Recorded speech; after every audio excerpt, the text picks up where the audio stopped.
प्यारे बच्चों नमस्कार। आज की इस लाइव क्लास में आप सभी का स्वागत है। आज से हम कक्षा 10वीं के मैथमेटिक्स का फर्स्ट रिवीजन कर रहे हैं और वो भी इम्पोर्टेंट क्वेश्चंस के साथ। वैसे तो ये लेक्चर हरियाणा बोर्ड के स्टूडेंट्स के लिए स्पेशल है, लेकिन जो स्टूडेंट्स यूपी, बिहार, उत्तराखंड, मध्य प्रदेश या सीबीएसई दिल्ली से हैं, उनके लिए भी ये लेक्चर बहुत ही इम्पोर्टेंट रहेगा। और अब आगे ज़्यादा बात न करते हुए हम आते हैं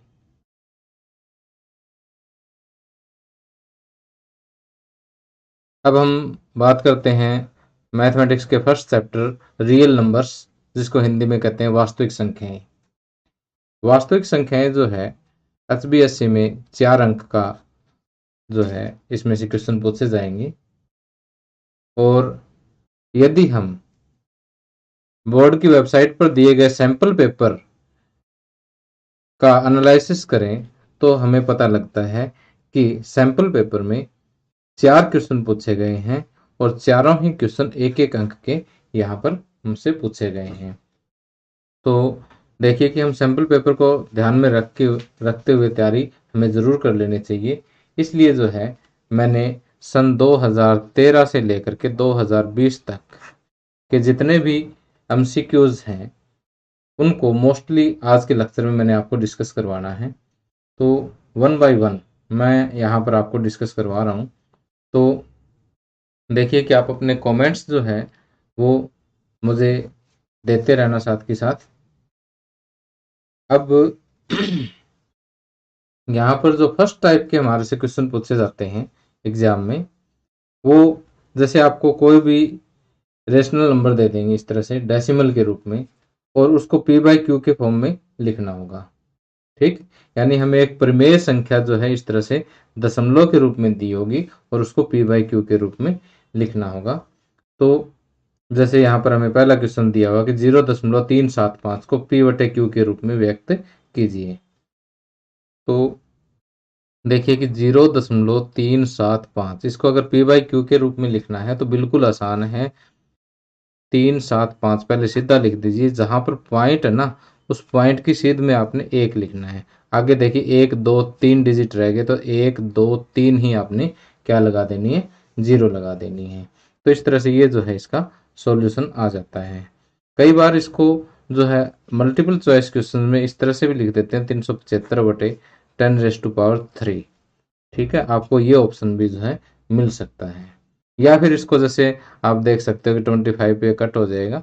ठीक है, तो इस तरह से इसको कट करके शॉर्टेस्ट फॉर्म में भी आपको इसका कोई भी ऑप्शन मिल सकता है। ठीक है, तो अब आप कॉपी पेन लेकर के तैयार हो जाइए। ठीक है, अब देखिए आपके लिए मैं सेकंड क्वेश्चन दे रहा हूँ। ओके, सेकंड क्वेश्चन है ये आपने सॉल्व करना और मुझे अभी कमेंट करके बताना आप लोगों ने। ओके,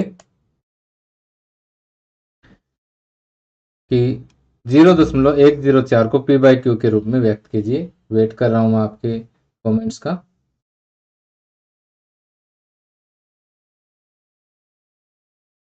वेरी गुड, आप लोगों के आंसर आ रहे हैं। तो देखिए सभी बच्चे अपना अपना आंसर यहाँ पर कंपेयर कर लीजिए। 0.104 है, इसको 104 आपने सीधा लिखा, डेसिमल की जगह 1 लिखा और 1 2 3 डिजिट है तो 1 2 3 0 इस पे हमने लगा दिया है। ओके, तो इसको भी हम 104 बाई 10⁻³ लिख सकते हैं। ओके, ये विजय यादव, मनमोहन कुमार और विजय सिंह राजपूत, बिल्कुल सही जवाब आ रहा है। सुजल दुबे, अन्नू, रोशन यादव, चैतिक कुमार, अमित, अशोक, जितेंद्र, सभी के बिल्कुल सही जवाब आ रहे हैं। तो अब आगे देखिए नेक्स्ट जो है थर्ड क्वेश्चन 0.0875। ओके, साथ के साथ मैं भी कर रहा हूँ और आप लोगों ने भी इसको करना है। तो यहाँ पर देखिए हम क्या लिखेंगे कि 875 हमने सीधा लिखा है। ओके, अब इस पॉइंट की जगह पर 1, आगे 1 2 3 4 डिजिट है तो 1 2 3 4 जीरो आपने लगानी है। ओके, अब इसका जो ऑप्शन है वो आपको कैसे मिल सकता है, इस तरह शॉर्टेस्ट फॉर्म में मिल सकता है कि 25 पे मैं एक बार कट कर देता हूँ इसको, कि 25 3 जा 75 हो गया, और फिर ये कटेगा 5 पे। ओके, 125, और 25 4 जा, ओके, फिर 5 पे अगेन कट जाता है, 5 7 35 और 5 8 40, तो 7/80 जो है आपको यहाँ पर इसका आंसर मिल सकता है। ओके, तो अभी आप सोच रहे होंगे कि सर ये तो एक ही एक टाइप के हो गए, लेकिन प्रैक्टिस के लिए बेटा ये सारा आपके लिए करना ज़रूरी है। जितनी आप प्रैक्टिस करोगे उतना ही आपके लिए अच्छा होगा। इसी तरह से जस्ट 1 मिनट में मुझे ये करके दिखा दीजिए। 0.125 को आपने पी बाई क्यू के फॉर्म में लिखना है। क्विक, जल्दी करें, मैं आपके कमेंट्स पढ़ रहा हूँ। मनमोहन कुमार 7/80 बिल्कुल सही है। और इसके बाद जो है 125, विजय सिंह राजपूत बिल्कुल सही जवाब है। सुजल दुबे बिल्कुल सही है। और कमेंट्स लगातार आ रहे हैं, पढ़ भी नहीं पा रहा हूँ बहुत। ललित, और एक बार जिन बच्चों को क्लास पसंद आ रही है वो एक बार लाइक भी ज़रूर कर दें। Very good. 1/8 आंसर भी बिल्कुल सही है। 5/40 को एक बार और भी कट कर सकते हो मनीष। और अशोक 1/8 बिल्कुल सही है। नेक्स्ट देखिए कि इसी तरह से जो है मैंने आगे और भी क्वेश्चन शामिल किए हैं। तो इन क्वेश्चंस की जो पीडीएफ है विद सॉल्यूशन मैं आपको इसी लाइव स्ट्रीमिंग के डिस्क्रिप्शन में दे दूंगा। ओके, तो जस्ट स्ट्रीम खत्म होने के बाद, लाइव खत्म होने के जस्ट 15-20 मिनट बाद में आप चेक कर लेना एक बार, ये सभी क्वेश्चंस की पीडीएफ विद सॉल्यूशन आपको मिल जाएगी। तो देखिए फर्स्ट टाइप आप कर लोगे अच्छी तरह से। अब इसमें देखिए लास्ट 6th क्वेश्चन में एक बार और बता देता हूँ आपको कि 15.75, इसमें एक बार विदाउट डेसिमल लिख लेना, आपने बिना दशमलव के लिख लेना इसको। दशमलव की जगह पर 1 और आगे 2 जितने भी डिजिट है उतनी आप लोगों ने क्या लगा देनी, इसकी 0 लगा देनी है। ओके, तो अब देखिए कि इसको जब आप कट करोगे तो 25 पे कट होगा ये, तो ये 63/4 आ जाएगा। ओके, 63/4 इसका आंसर होगा। नेक्स्ट देखिए कि अब पी बाई क्यू की फॉर्म में लिखने वाले इसी टाइप के क्वेश्चन होंगे तो आप आसानी से कर लेंगे अगर ये आता है तो। अब सेकंड टाइप के जो क्वेश्चन हैं ऑब्जेक्टिव के अंदर क्वेश्चन हैं। अब देखिए कुछ एक बच्चे ये पूछ रहे हैं कि सर क्या हरियाणा बोर्ड में एमसीक्यूज ही पूछे जाएंगे? तो ज़रूरी नहीं है कि एमसीक्यूज में 4 ऑप्शन होते हैं, 4 ऑप्शन वाले कोई ज़रूरी नहीं है। जैसे मैंने कल एनालिसिस में बताया था कि आपको फिल इन द ब्लैंक्स भी मिल सकते हैं, इस तरह से ओपन आंसर वाले भी मिल सकते हैं, और कई बार 2 आंसर वाले भी मिल सकते हैं कि इसमें सिर्फ 2 ही ऑप्शन देंगे कि ये ठीक है ये ठीक है, आज हम डिस्कस करेंगे उसको। तो कोई ज़रूरी नहीं कि सारे एमसीक्यूज मिले, एमसीक्यूज से आसान भी मिल सकते हैं आपको। ओके, अब यहाँ पर देखिए कि ये क्वेश्चन जो है 12 और 20 के एचसीएफ और एलसीएम में संबंध होगा। कि यहाँ पर सिंपल सी बात है कि इसने ये पूछा है कि दो संख्याओं का एचसीएफ और एलसीएम आपको दिया हुआ है। इसमें एच पहला तो इसने दिया कि एचसीएफ बड़ा होता है, एलसीएम छोटा होता है। दूसरा HCF is less than LCM. तीसरा एचसीएफ और एलसीएम बराबर है। और चौथा नन ऑफ दिस, इनमें से कोई नहीं। ओके, तो इनमें से कौन सा सही है आपको ये बताना है। तो अब देखिए कि यहाँ पर पहले तो हम बाय रूल समझेंगे, फिर इसको याद कैसे रखना वो समझेंगे कि H C F highest common, ये फैक्टर है, फैक्टर FACTOR। फैक्टर का मतलब होता है गुणनखंड। फैक्टर को क्या कहते हैं हम? गुणनखंड। और LCM list common multiple, multiple का मतलब होता है गुणांक। क्या होता है? गुणांक।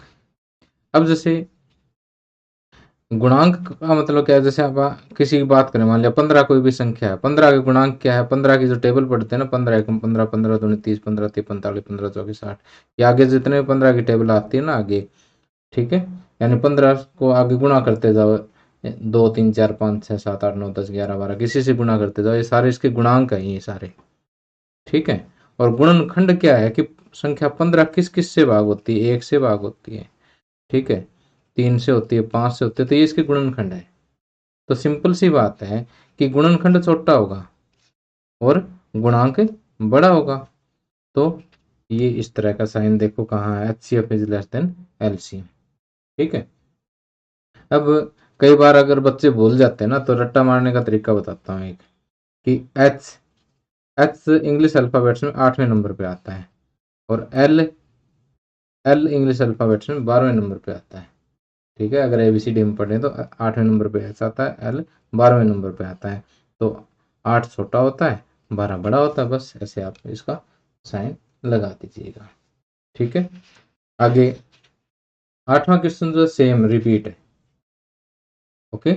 यहाँ पर 12 और 20 की जगह A और B दे दिया, बाकी सेम है, ओके। तो यहाँ पर देखिए ऑप्शन में भी LCM is greater than HCF, first option जो इसका आ जाएगा।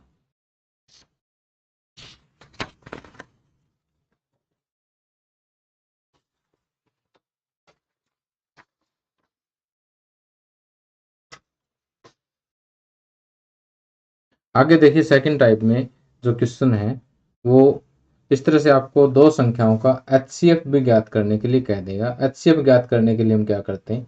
गुणनखंडन विधि का प्रयोग करते हैं। जिन बच्चों को ये आता है साथ के साथ सोल्व करें, ठीक है, और फिर मेरे पास कमेंट करें इसका HCF क्या होगा, ठीक है। इधर से मैं सोल्व कर रहा हूँ। पहले 336 के हम क्या करेंगे? फैक्टर्स बनाएंगे। पहले 2 पे कट होगा, 2 1 जा 2, 2 6 जा 12, 2 8 जा 2 8 जा 16, 2 4 जा 2 4 42 आ गया, 2 21, फिर 3 7 जा, ओके। अब इसी तरह से दूसरी संख्या क्या है? 54। 54 का भी आपने क्या करना है? फैक्टर बनाने, गुणनखंड बनाने इसके। 2 27 दूनी 54 होते हैं, 3 निम्न 27 और 3 तिये 9। तो 336 में क्या आएगा? 2 कितनी बार है? 1 2 3 4 बार, तो 2 की पावर 4, 3 एक बार आया है और 7 भी एक बार आया है। और 54 में 2 एक बार आया है और 3 3 बार आया है। तो अब आपने HCF ऑफ 336 एंड 54 लिखना है। तो HCF में क्या होता है कि आप ये देखो कि कौन कौन से गुणनखंड आपस में मिलते हैं, ठीक है। जैसे यहाँ पर 2 आपस में मैच कर रहा है, 3 आपस में मैच कर रहा है। जो इस तरह से मैच करते हैं ना, उसको गणित की भाषा में कहते हैं उभयनिष्ठ। क्या कहते हैं?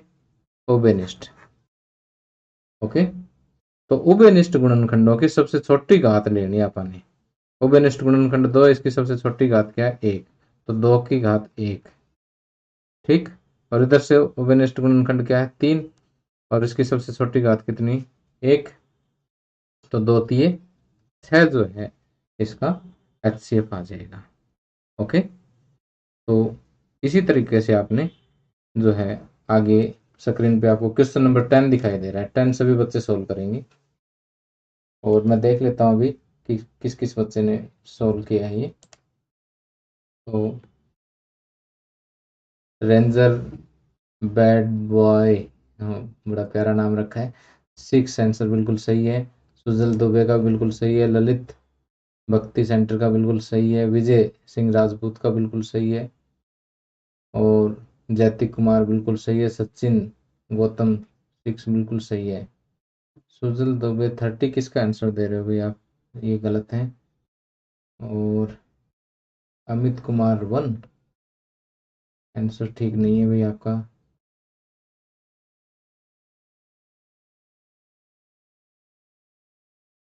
हाँ 10 का आंसर बिल्कुल ठीक है भाई। 10th का अगर आपने बताया तो क्वेश्चन नंबर लिख दिया करो, कई बार मुझे पता नहीं लगता क्योंकि कमेंट कुछ एक बच्चों के नेट की स्पीड कम होने की वजह से लेट आते हैं। तो अब आगे देखिएगा।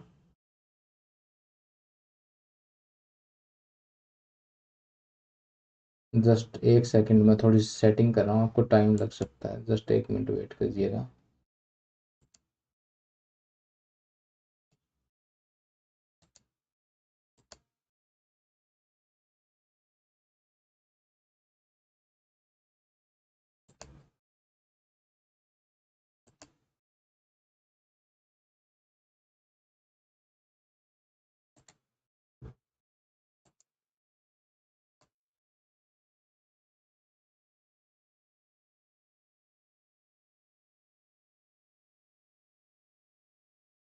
अब आगे देखिएगा कि 8, 9 और 25 का HCF आप लोगों ने 1 निकाल के रख दिया है, क्योंकि बिल्कुल आसान सी बात है इसमें। 8 के अगर हम HCF, अगर 8, 9 और 25 का HCF हमें फाइंड आउट करना है तो 8, 9 और 25 का हमें क्या करना होगा, पहले इसके गुणनखंड बनाने होंगे। 2 चौके 8, 2 दूनी 4, 3 3 9, 5 5 25। तो 8 को हम कहेंगे 2 की पावर 3, 9 को हम लिखेंगे 3 की पावर 2 और 25 को लिखेंगे 5 की पावर 2। अब देखिए इसमें कोई उभयनिष्ठ गुणनखंड आपको दिखाई नहीं दे रहा। जब कोई भी उभयनिष्ठ गुणनखंड नहीं होता तो HCF क्या होता है, 1 होता है। इसलिए HCF of 8, 9 and 25 is 1। Okay. तो वैसे भी अगर ये कहीं लिखने के लिए आ जाता तो आप लिख सकते हो कि उभयनिष्ठ अभाज्य गुणनखंडों की सबसे छोटी घातों का गुणनफल। अब अभाज्य गुणनखंडन विधि से नेक्स्ट है कि यहाँ पर नेक्स्ट 11th क्वेश्चन देखिएगा कि अब इसी क्वेश्चन का आपने क्या फाइंड आउट करना है, एलसीएम फाइंड आउट करना है। तो एलसीएम के अंदर क्या होता है कि जितने भी गुणनखंड होते हैं उन सभी अभाज्य गुणनखंडों की सबसे बड़ी घातों का गुणनफल। तो एलसीएम ऑफ 8, 9 एंड 25 क्या होगा कि 2 की पावर 3 गुणा 3 की पावर 2 गुणा 5 की पावर 2, यानी जो सबसे बड़ी घात है। देखिए यहाँ पर उभयनिष्ठ तो कोई है ही नहीं, सारे अलग अलग हैं। तो जितने भी अलग अलग हो चाहे उभयनिष्ठ हो उनकी भी सबसे बड़ी घात लेनी है और बाकी जितने भी बच गए उनकी सबसे बड़ी घात लेनी होती है।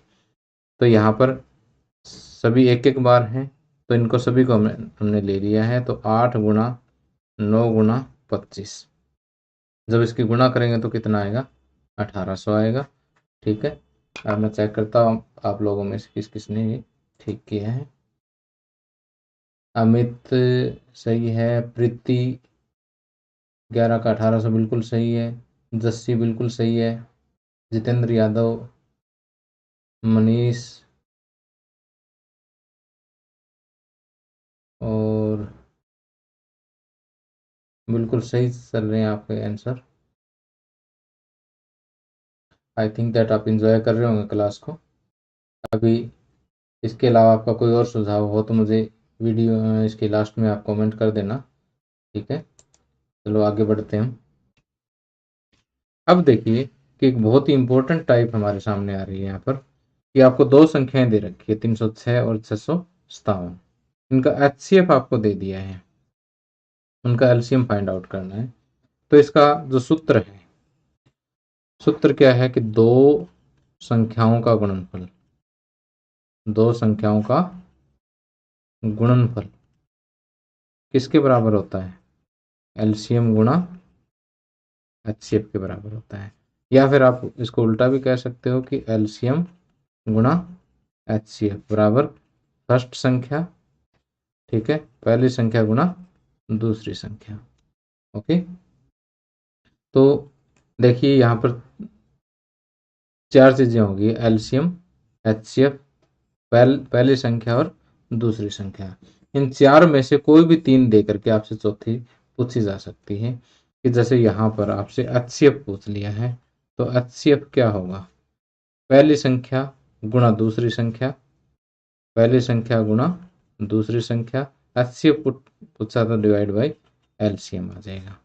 ठीक, और इसको सोल्व करेंगे तो ये आ जाएगा 306 और दूसरा 657 बटे एलसीएम कितना आ गया 9। सॉरी एचसीएफ, सॉरी ये गलत हो गया। वैसे फार्मूला तो हमने सही लिखा है लेकिन अप्लाई गलत जगह कर दी है इसको। अब आपको एलसीएम फाइंड आउट करना है। जब एलसीएम फाइंड आउट करना है तो first number into second number by HCF. Okay, तो देखिए फर्स्ट कितना है 306, सेकंड नंबर है 657 डिवाइड बाई एचसीएफ। एचसीएफ कितना है 9। ओके, तो अब इसको कट कर लीजिएगा।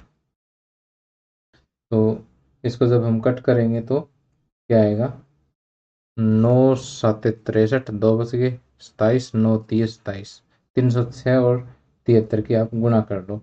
गुणा करोगे तो ये आएगा 22,338। बी ऑप्शन तो इसका सही आएगा। ओके, अब ठीक इसी तरह से एक 13 सम और मैं करवा देता हूँ आपको। इसमें भी आपको क्या फाइंड आउट करना है, एलसीएम फाइंड आउट करना है। एलसीएम फाइंड आउट करना है तो पहली संख्या गुणा दूसरी संख्या वटे में एचसीएफ। ओके, 4 एकम 4, 4 एकम 4, 4 0 0, 4 एकम 4, 96 की 101 के साथ आप लोगों ने गुणा करनी है तो ये आएगा 96 96।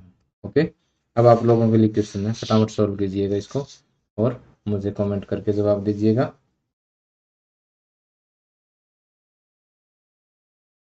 अब आपने अपनी कॉपी पे ध्यान देना है, स्क्रीन की तरफ नहीं। बाद में आपने आंसर को मैच कर लेना है और जब भी आप जवाब दो तो क्वेश्चन नंबर जरूर लिखो। क्वेश्चन नंबर 14 का आंसर ठीक है क्या है, तो यहाँ पर देखिए कि LCM is equal to 135 into 225 divide by HCF यानी 45।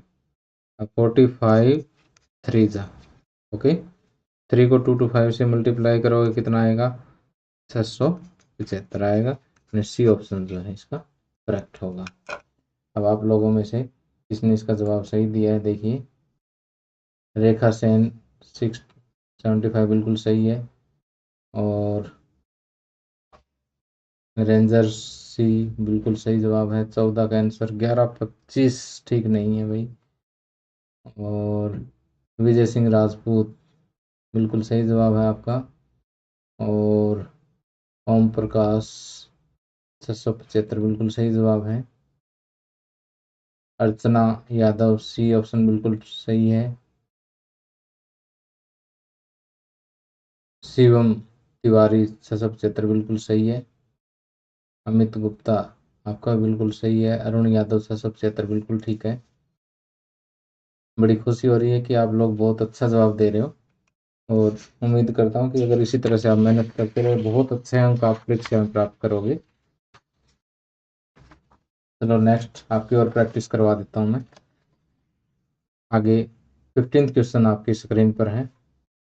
15th क्वेश्चन का जवाब दीजिएगा।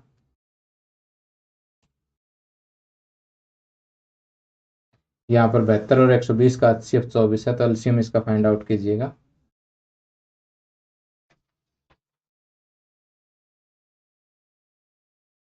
मेरा ध्यान आपके कमेंट्स की तरफ ही है।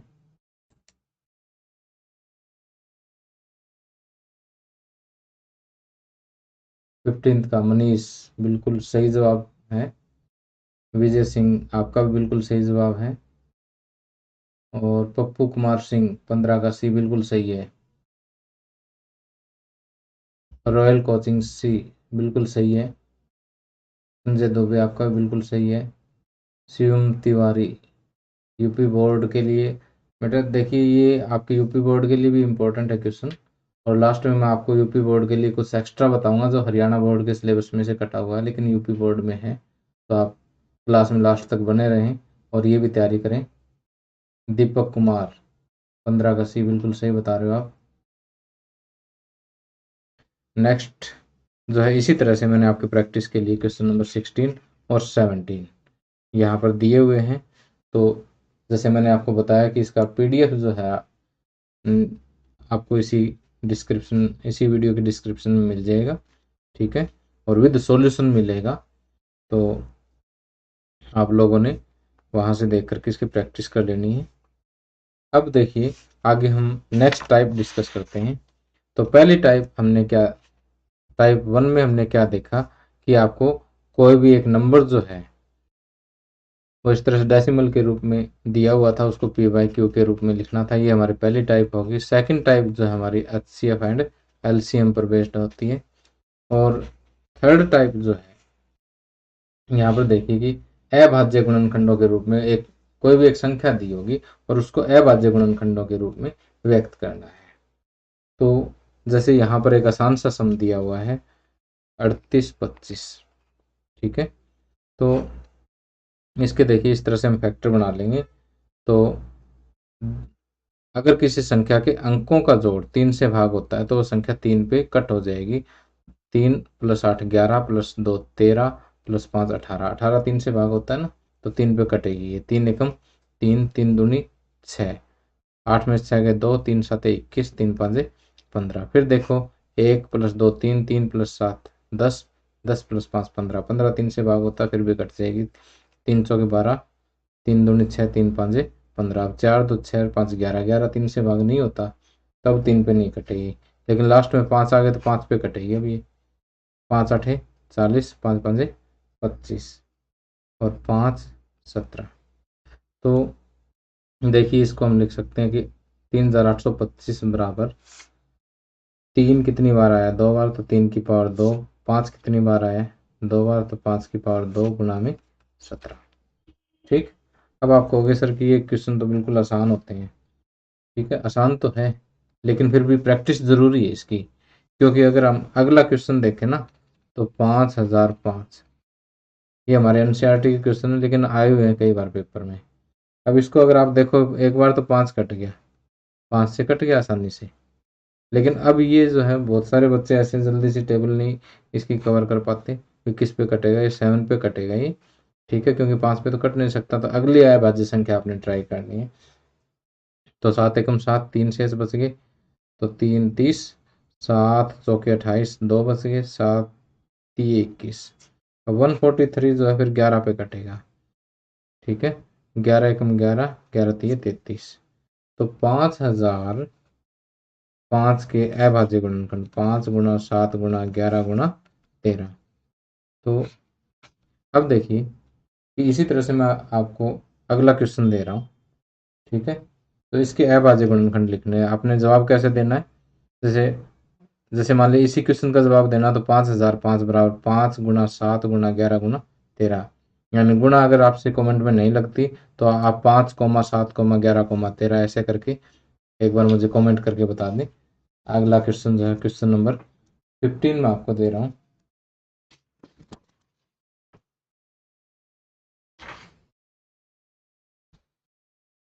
सॉरी 15 नहीं, क्वेश्चन नंबर 20।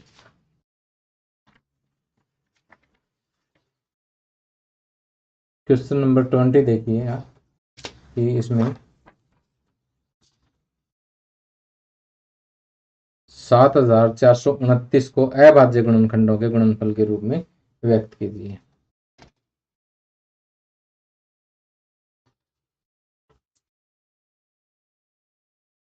इसके अभाज्य गुणनखंड मुझे फटाफट कमेंट करके बताइएगा।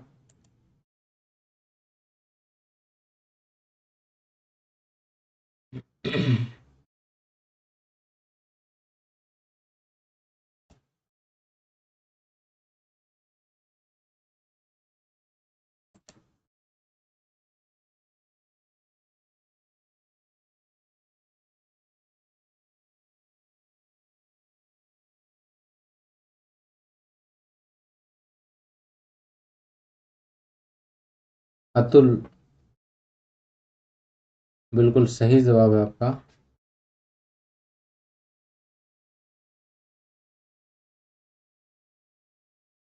अब भारत कुमार, यूके बोर्ड की प्रैक्टिस। और अब देखिएगा कि ये जो प्रैक्टिस मैं आपको करवा रहा हूँ ये एनसीईआरटी बुक में से ही है। ठीक है, और हरियाणा बोर्ड एनसीईआरटी बुक में से ही लगभग क्वेश्चन पूछता है। तो अब ये जो प्रैक्टिस है ये चाहे आप उत्तराखंड से हो, चाहे यूपी से हो, चाहे बिहार से, पंजाब से, कहीं से भी हो, आप ये क्लास ज़रूर ज्वाइन करें, आपको बहुत फ़ायदा होगा इसका। अब रेखा सेन, प्रीति, पप्पू कुमार, बिल्कुल सही जवाब आ रहे हैं आपके, बहुत बड़ी खुशी हो रही है मुझे। तो आप लोगों ने ये क्वेश्चन जब सोल्व किया है तो आपको पता लगा होगा कि ये थोड़ा सा टाइट है क्वेश्चन, क्योंकि जैसे हम टेबल इसकी ट्राई करते हैं ना, जैसे 7429, इसकी टेबल हम कहाँ से ट्राई करना शुरू करते हैं? 3 पे पहले इसके डिजिट का सम करके देखते हैं, 3 पे नहीं होता भाई, फिर 5 पे जाने का मतलब ही नहीं है क्योंकि पीछे 9 आ गया, फिर 7 से भाग करके देखना होता है, फिर 11 पे, फिर 13 पे, फिर कहीं जा करके 17 पे कटेगा। 17 पे कटेगा तो यहाँ पर 437 आएगा, फिर ये 437 भी एक अजीब सी संख्या आ गई, ये भी इसी तरह से ट्राई करेंगे तो ये 19 पे कटेगा, यहाँ पर 23 आएगा। तो 7429 के जो अभाज्य गुणनखंड है वो 17 गुणा 19 गुणा 23 ये आएंगे। ठीक है, तो यहाँ पर बिल्कुल सही आप लोगों के जवाब आ रहे हैं। नेक्स्ट जो है, अब अगली जो टाइप आ रही है हमारे पास, इसको मैं टाइप 3 का नाम देता हूँ। टाइप 3 में सॉरी टाइप 4 का नाम देता हूँ, टाइप 3 तो हमने ये कर ली है, अभाज्य गुणनखंड वाली जो है, इसको मैंने टाइप 3 का नाम दिया है। टाइप 4 जो है, इसमें देखिए कि आपको एक संख्या दे दी 5 प्लस 5 वर्गमूल 5। क्या दे दिया? 5 प्लस 5 वर्गमूल 5। और ये पूछ लिया क्या ये संख्या प्रमेय है या अप्रमेय संख्या है। तो अब देखिए, जैसे मैंने आपको बताया था कि हमारा जो सेकंड पार्ट होगा, कि कल के लेक्चर में मैंने आपको बताया था कि हमारे मैथमेटिक्स की इस बार हरियाणा बोर्ड में 2 पार्ट होंगे। फर्स्ट पार्ट भी 40 अंक का होगा, सेकंड पार्ट भी 40 का होगा। इसमें सारा सब्जेक्टिव होगा, आपका लिखने वाले आंसर होंगे, 13 क्वेश्चन आएंगे। और ये जो अगले जो 40 हैं ये ऑब्जेक्टिव होंगे। ठीक है, ऑब्जेक्टिव का मतलब सारे एमसीक्यूज नहीं है, कुछ खालिस्तान भी होंगे, कुछ ऐसे हल्के फुल्के सोल्व करने वाले भी होंगे। ठीक है, और कुछ ऑब्जेक्टिव मल्टीपल चॉइस से भी आसान होंगे, जैसे ये पूछ लिया कि ये संख्या प्रमेय है या अप्रमेय है, 2 ही ऑप्शन है, 2 में से एक चूज करना आपने। ठीक है, तो देखिए ये एक बार प्रमेय और अप्रमेय के बारे में जस्ट 1 मिनट में आपको रिवाइज करवा देता हूँ कि अभाज्य संख्याओं का जो वर्गमूल होता है, वर्गमूल 2, वर्गमूल 3, वर्गमूल 5, वर्गमूल 7, वर्गमूल 11, वर्गमूल 13, वर्गमूल 17, वर्गमूल 19, यानी अभाज्य संख्याओं के वर्गमूल सारे क्या होते हैं? अप्रमेय होते हैं। ठीक, साथ में एक बात और याद रखना कि जो संख्या पाई है ना, पाई, ये भी अप्रमेय संख्या है। क्या है? अप्रमेय संख्या है। लेकिन एक बात बहुत इंपॉर्टेंट मैं आपको बता रहा हूं कि 22/7 जो है ये अप्रमेय नहीं है, ये परिमेय संख्या है। ये क्या है? प्रमेय संख्या। इस पे क्वेश्चन पूछ लेते हैं, वैसे इस असाइनमेंट में मैंने डाला नहीं है इसलिए बता रहा हूँ कि पाई जो है वो अप्रमेय संख्या है, और 22/7 जो है वो क्या है? प्रमेय संख्या है। प्रमेय क्यों है? क्योंकि पी बाई क्यू के रूप में लिखी गई। अब कई बच्चे कहेंगे सर कि हम जब मेंसुरेशन वाले सम करते हैं, क्षेत्रमिति के जो सम करते हैं, तब तो पाई बराबर 22/7 लिखते हैं। तो वो पाई बराबर 22/7 या 3.14, ये दोनों ही पाई के लगभग मान है, एग्जैक्ट मान नहीं है। ठीक है, अगर आपको 3.14 भी पूछे तो ये भी प्रमेय संख्या है, क्योंकि इसको भी आप ऐसे लिख सकते हो, तो पी बाई क्यू का रूप तो हो गया। तो 3.14 ले लो, चाहे 22/7 ले लो, ये क्या है? ये प्रमेय संख्या है, जो कि पाई क्या है? अप्रमेय संख्या। ध्यान रखना, क्वेश्चन आएगा इस पे। ठीक है, इसके अलावा अप्रमेय संख्या आपने क्या याद रखनी है? अभाज्य संख्याओं के वर्गमूल, वो सारे क्या है? अप्रमेय संख्या है। अब देखिए कि किसी अप्रमेय संख्या को किसी प्रमेय संख्या से आप गुणा कर दोगे तो भी वो क्या रहेगी? अप्रमेय रहेगी। और किसी अप्रमेय संख्या में कोई प्रमेय संख्या घट जोड़ दो, उसमें घटा दो, तो भी क्या रहेगी? अप्रमेय ही रहेगी। ओके, देखो वर्गमूल 5 क्या? अप्रमेय। 5 से गुणा कर दी तो भी क्या रही, अप्रमेय। इसमें कुछ जोड़ दिया तो भी क्या रही, अप्रमेय रही। इसमें कुछ घटा देते तो भी क्या रहती, कोई प्रमेय संख्या सॉरी जोड़ देते या प्रमेय संख्या घटा देते तो भी क्या रहनी थी, अप्रमेय रहनी थी। ओके, तो अब अगला 22वां क्वेश्चन बिल्कुल आसान है। ठीक है, अब क्वेश्चन नंबर 23, क्वेश्चन नंबर 23 आप लोगों के लिए है, बहुत इंपॉर्टेंट क्वेश्चन है। आपके जवाब का इंतजार कर रहा हूँ।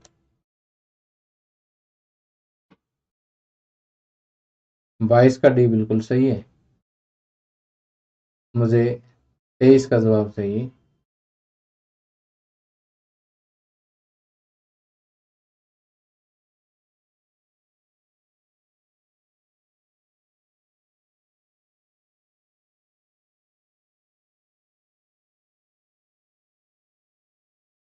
अमित गुप्ता, बी आंसर बिल्कुल सही है।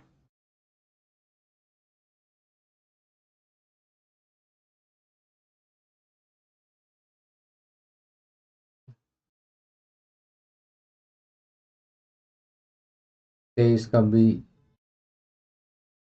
रेखा सेन, जस्सी, दीपक। अब तो देखिए बहुत जवाब आ रहे हैं, इतना फास्ट चल रहा है, पढ़ भी नहीं पा रहा हूँ। √14 बिल्कुल सही है। अब देखिएगा, मैं इसको थोड़ा सा एक्सप्लेन कर देता हूँ, जिन बच्चों ने जवाब नहीं दिया वो देख सकते हैं कि √9 जो है, वर्गमूल 9 का मतलब 3 है।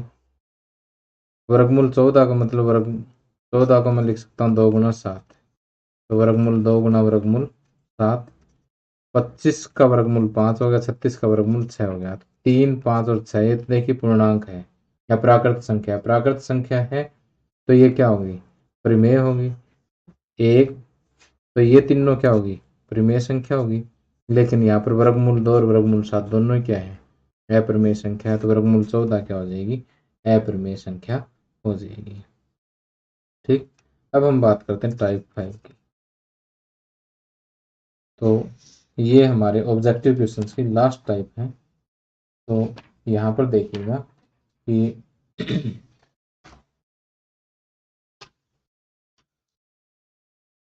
64/455 का दशमलव प्रसार शांत है या अशांत आवृत्ति।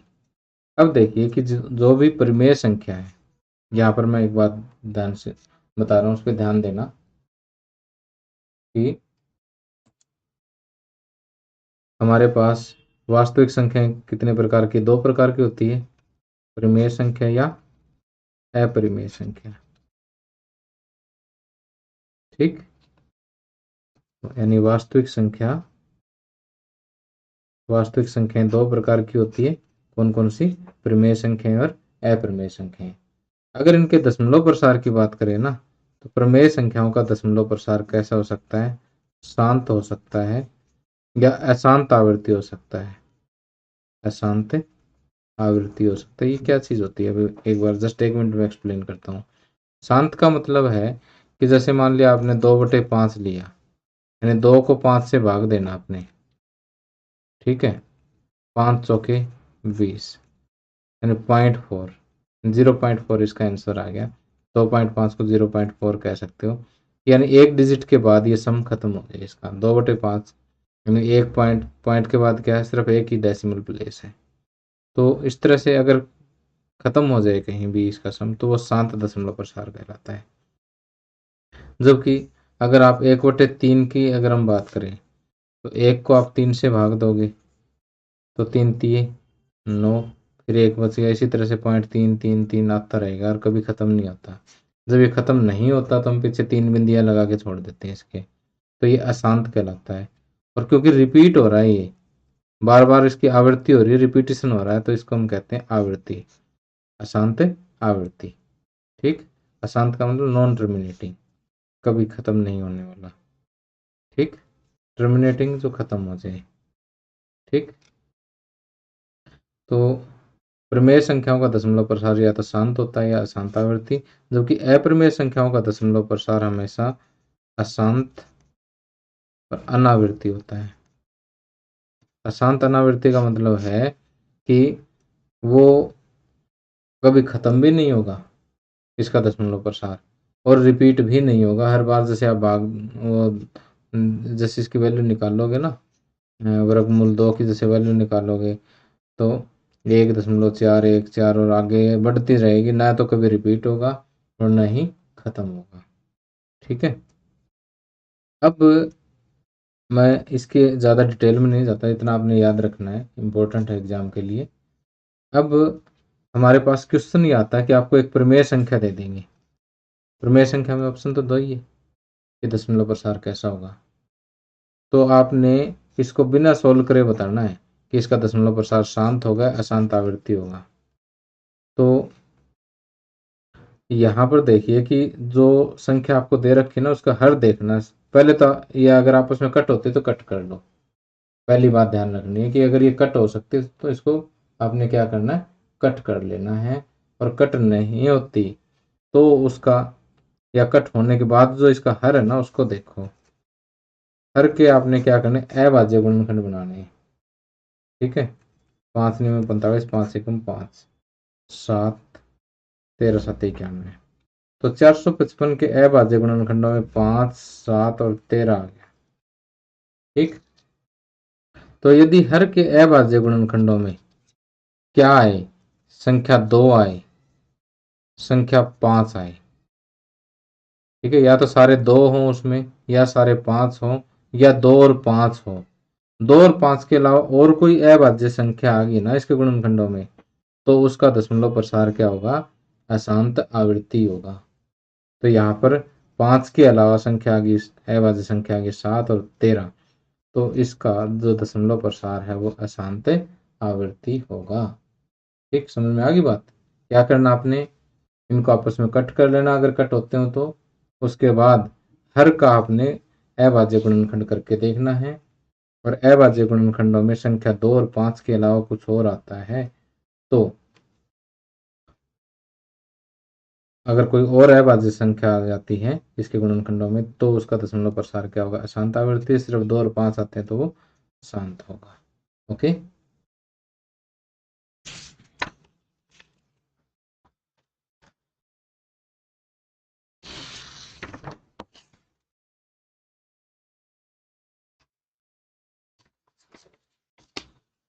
अब देखिए कि यहाँ पर 25वां क्वेश्चन एक और प्रैक्टिस कर लेते हैं। कहता है निम्न में से किस प्रमेय संख्या का प्रसार शांत है। तो यहाँ पर देखिए कि 2 और 15 आपस में कट नहीं होते। 15 के अगर हम अभाज्य गुणनखंड बनाएंगे, 3 5 15, देखो 5 के अलावा 3 आ गया, तो इसका मतलब इसका दशमलव प्रसार तो शांत नहीं है। ठीक है, सी का अगर हम देखें तो 2 × 7, 2 के अलावा अभाज्य संख्या 7 आ गई, 7 आ गई तो भी ये इसका दशमलव प्रसार शांत नहीं होगा। 7 और 80 आपस में नहीं कटते, नहीं कटते तो 80 के आप अभाज्य गुणनखंड बना लीजिए, 2 40, 2 20, 2 10 और 2 5। सारे क्या आए हैं, 2 की पावर 4 गुणा 5 की पावर 1, यानी या तो सारे 2 हैं या सारे, यानी 2 और 5 ही आए हैं, 2 और 5 के अलावा और कुछ नहीं आया, तो इसका दशमलव प्रसार क्या होगा, शांत होगा। ठीक, अब 26वां क्वेश्चन आप लोगों के लिए है, आपके रिप्लाई का मैं वेट कर रहा हूँ। फटाफट जितना हो उसके क्वेश्चन नंबर 26 लिखें और इसका आंसर।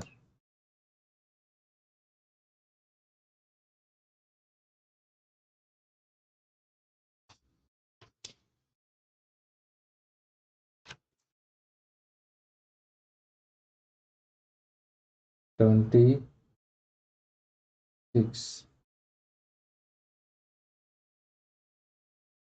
26 का आंसर दीजिएगा भाई।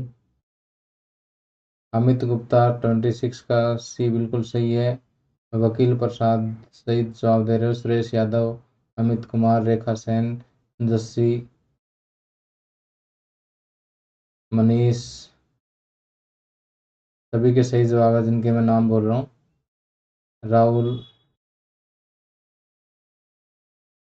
जैतिक,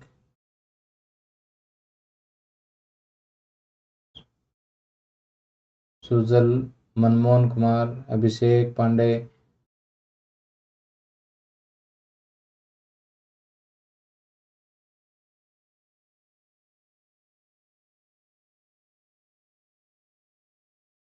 आप लोगों में बिल्कुल सही जवाब है। चलो, आपका इतना इंटरेस्ट है तो एक क्वेश्चन और दे देता हूँ मैं आपको। Question number 27। फटाफट प्रैक्टिस करें और बताएं इसका आंसर क्या है। Question number 27।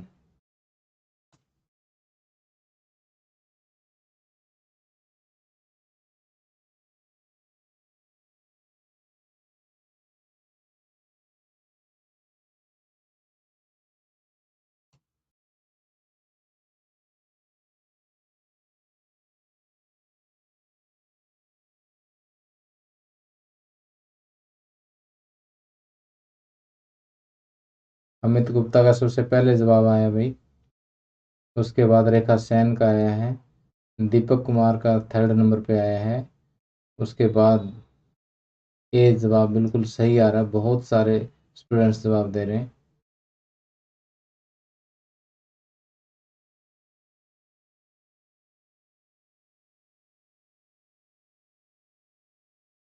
जिस जिस बच्चे को क्लास पसंद आ रही है वो लाइक ज़रूर कर दें।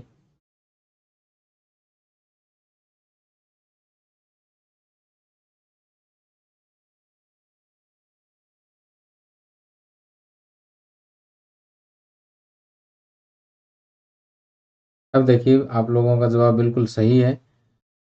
27 का जवाब है हमारा ए, 3/25। क्योंकि 25 के अगर हम अभाज्य गुणनखंड बनाते हैं तो जो है यहाँ पर 5 5 25, सिर्फ 5 ही आता है, तो यही हमारा बिल्कुल सही जवाब होगा। अब कई बार क्या कह देता है कि इसको डेसिमल के रूप में लिखिए, 3/5 गुना 5। इसको p/q के रूप में, p/q का रूप तो ये है, इसको डेसिमल के रूप में लिखना है, दशमलव प्रसार के रूप में लिखना है। तो देखिए हम क्या करते हैं इसके लिए कि 3/5 गुना 5 ये तो हमारे पास है ही। तो मैं ऐसा करता हूँ, इसको 2 से इधर एक बार गुणा कर लेता हूँ ताकि ये 10 बन जाए, 2 से और एक बार गुणा कर दे ताकि ये 10 बन जाए। ठीक है, तो 2 गुना 2 किया, जब नीचे गुना किया तो मैं इतने ही ऊपर से गुना कर देता हूँ। तो देखिए क्या बनेगा, 2 3 दूनी 6 दूनी 12/5 दूनी 10 गुना 10 100, 12/100। तो इस जीरो की सीध में 2 आ गया, इस जीरो की सीध में 1 आ गया, एक की सीध में दशमलव लगाना आपने, तो 0.12। इस तरह से आपने जो है इसको डेसिमल के रूप में भी लिख देना। कई बार पूछ लेंगे भी, अभी तक पूछा नहीं गया है लेकिन हो सकता है कि ऐसा पूछ लिया जाए कि इसको डेसिमल के रूप में लिख दो। ठीक है, तो जैसे 26वें का हमारा आंसर क्या था, 3/40 था। ठीक है, इसको और लिख के दिखाता हूँ एक बार, 3/40 है। तो 40 के जो अभाज्य गुणनखंड हमारे पास 2 गुना 2 गुना 2 गुना 5 है। ठीक है, तो 2 5 10 ये तो हो गया। अब इसको 10 बनाने के लिए एक 5 से गुणा, इसको 10 बनाने के लिए एक और 5 से गुणा, 5 5 से गुणा करनी पड़ेगी ना, कोई 5 5 से ऊपर गुणा कर दो, 5 5 25 25 3 75।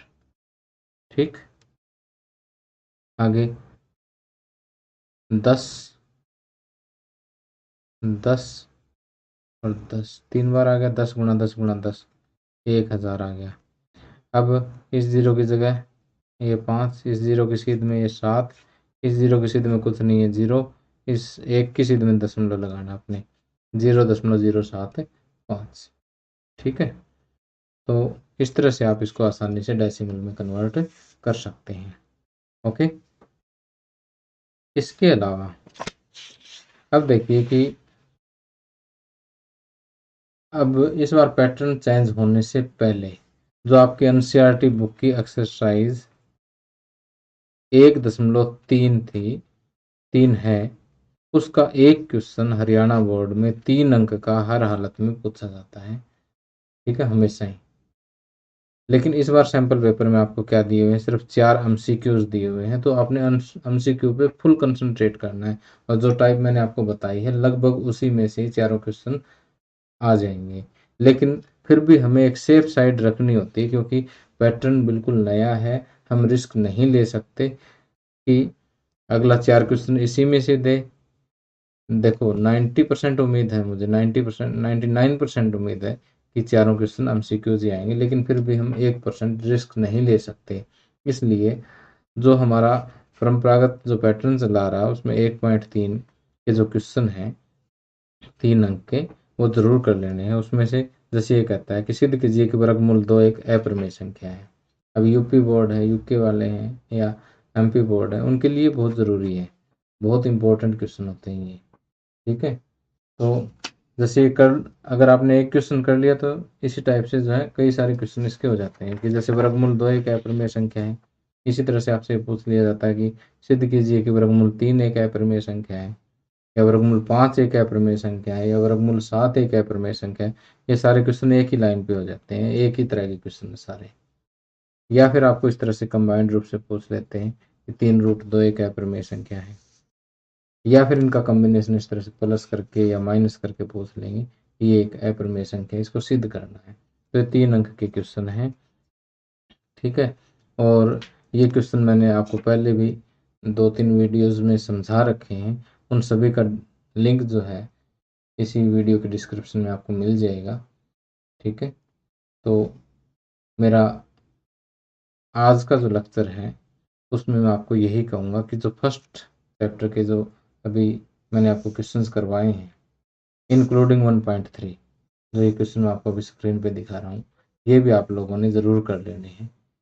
ठीक है, तो उम्मीद करता हूँ कि फर्स्ट चैप्टर में से 4 अंक का जो क्वेश्चन पेपर सेट होगा, 4 के 4 आपके पक्के आ जाएंगे। ठीक है, और इसके अलावा आपका कोई सुझाव हो तो मुझे ज़रूर बताइएगा, और आपको ये लेक्चर पसंद आया हो तो मुझे कमेंट करके ज़रूर बताएं, और लाइक भी कर दें।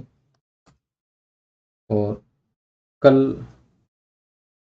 इसी समय यानी 8 बजे हम फिर मिलेंगे।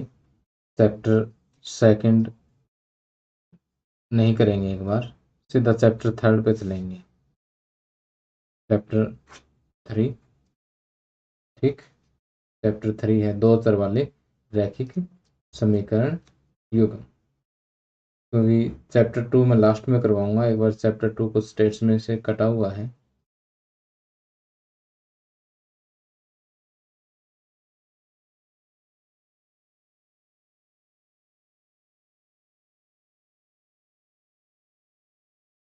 अब कुछ बच्चे 9th का, अभी देखिए मैं आपके कमेंट्स पढ़ रहा हूँ, आप जो कहना चाहते हो मुझे 2-3 मिनट का समय है, आप कह सकते हैं। 9th क्लास की साइंस अभी मैं धीरे धीरे आपको इसके नेक्स्ट वीक जो है इसके वीडियोस प्रोवाइड कर दूंगा।